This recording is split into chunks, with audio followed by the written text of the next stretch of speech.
On 6th August 1945, American bomber Enola Gay dropped an atomic bomb on the Japanese city of Hiroshima.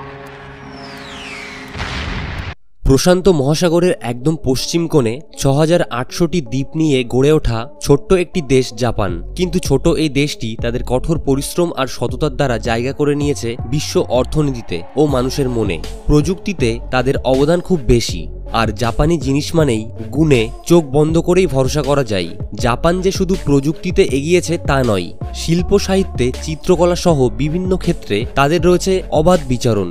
সূর্যোদয়ের দেশ জাপানের কিছু বিচিত্র মজাদার অদ্ভুত তথ্য জানবো আজকের এই ভিডিওটিতে, তাই ভিডিওটি সম্পূর্ণ দেখার জন্য অনুরোধ রইল, এবং যারা এখনো সাবস্ক্রাইব করেননি তারা অবশ্যই চ্যানেলটিকে সাবস্ক্রাইব করে নিন।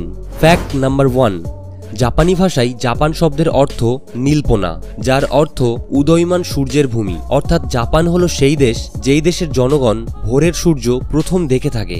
ফ্যাক্ট নাম্বার 2, জাপানের স্কুলের ছাত্রছাত্রীরা প্রতিদিন তাদের শিক্ষকদের সাথে 15 মিনিট তাদের স্কুল পরিষ্কার করে, যা তাদের একটি পরিচ্ছন্ন জাতি হিসাবে গড়ে তুলতে সাহায্য করে।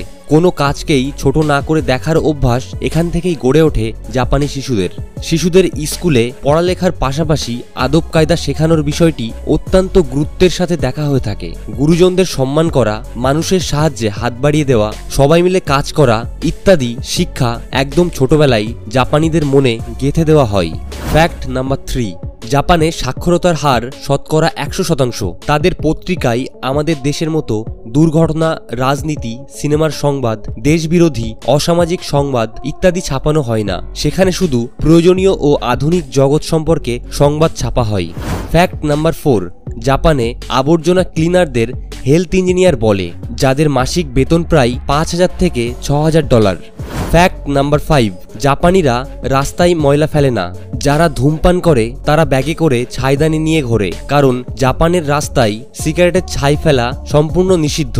ফ্যাক্ট নাম্বার 6, জাপানের কোনো প্রাকৃতিক সম্পদ নেই এবং প্রতি বছর শত শত ভূমিকম্প হওয়া সত্ত্বেও তারা বিশ্বের 3য় বৃহত্তম অর্থনীতি। ফ্যাক্ট নাম্বার 7, জাপান হচ্ছে বিশ্বের একমাত্র দেশ যেখানে পারমাণবিক বোমা নামক অমানবিক বোমা নিক্ষেপ করা হয়েছিল। হিরোশিমায় বোম মারার মাত্র 10 বছরে হিরোশিমা তার আগের জায়গায় ফিরে এসেছে, কিন্তু জাপানের সেই হিরোশিমা এবং নাগাসাকিতে এখনও আগের মতো আর ফসল ফলে না, এমনকি বিকলাঙ্গ বাচ্চা জন্ম হয়। ফ্যাক্ট নাম্বার 8, জাপানে রেস্টুরেন্ট ও ট্রেনে মোবাইল ফোন ইউজ করা নিষেধ।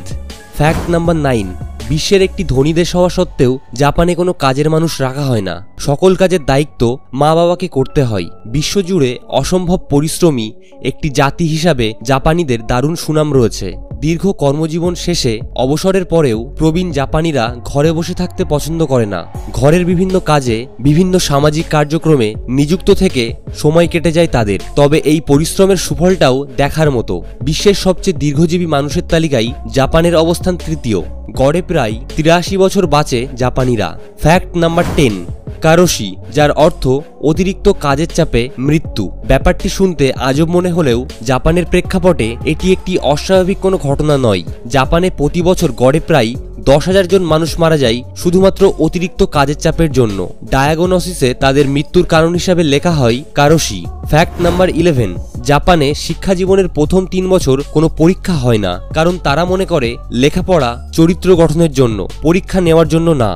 ফ্যাক্ট নাম্বার 12, জাপান পৃথিবীর একমাত্র দেশ যেখানে কাজে 1 মিনিট দেরি করে আসাটাকেও বিরাট অপরাধ হিসাবে দেখা হয়। সবকিছু অসম্ভব যন্ত্রের মতো নিখুঁতভাবে সময় মেনে চলে, এতটাই নিখুঁত যে পাবলিক ট্রেনগুলোর গড়ে 18 সেকেন্ডের বেশি দেরি করার কোনো নজির নেই। ফ্যাক্ট নাম্বার 13, জাপানিরা খাবার অপচয় করে না। রেস্টুরেন্টে গেলে দেখবেন মানুষ যার যতটুকু দরকার তার বেশি নেয় না। ফ্যাক্ট নাম্বার 14, জাপানে স্টুডেন্টদের খাওয়ার জন্য 8 ঘন্টা বাড়তি দেওয়া হয় সঠিক হজমের জন্য, কারণ তারা স্টুডেন্টদের জাতির ভবিষ্যৎ মনে করে। ফ্যাক্ট নাম্বার 15, নির্ধারিত সময়ের পরেও কাজ করার জন্য ওভারটাইম নামে একটি শব্দ প্রচলিত দুনিয়া জুড়ে। শুধুমাত্র জাপানে এই শব্দটির কোনো অর্থ নেই। জাপানিরা স্বভাবগতভাবেই অফিসের সময় শেষ হওয়ার পরেও দীর্ঘ সময় পড়ে থাকে কাজ নিয়ে। হায়ার র্যাঙ্কের কর্মকর্তারা অফিস ত্যাগ করার কথা কল্পনাতেও ভাবতে পারে না এখানে, সে যত জরুরি তারাই থাকুক না কেন।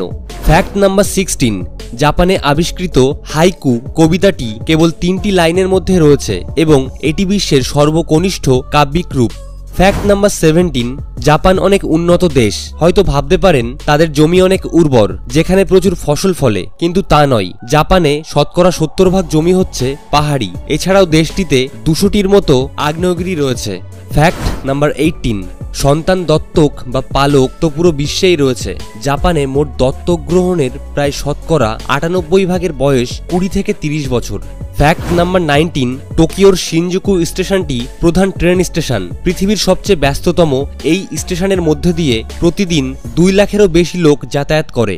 Last and final fact number 20, জাপানের 90% মোবাইল ফোন জল নিরোধক, কারণ জাপানের যুবক যুবতীরা স্নান করতে করতেও মোবাইল ফোন ব্যবহার করতে পছন্দ করে। তো বন্ধুরা, আজকের ভিডিওটি এখানেই শেষ করছি। ভিডিওটি কেমন লাগলো তা কমেন্ট করে জানান। ভিডিওটি ভালো লেগে থাকলে লাইক ও বন্ধুদের কাছে শেয়ার করুন। আর এই ধরনের ভিডিও দেখার জন্য চ্যানেলটিকে অবশ্যই সাবস্ক্রাইব করুন। দেখা হচ্ছে পরের ভিডিওতে।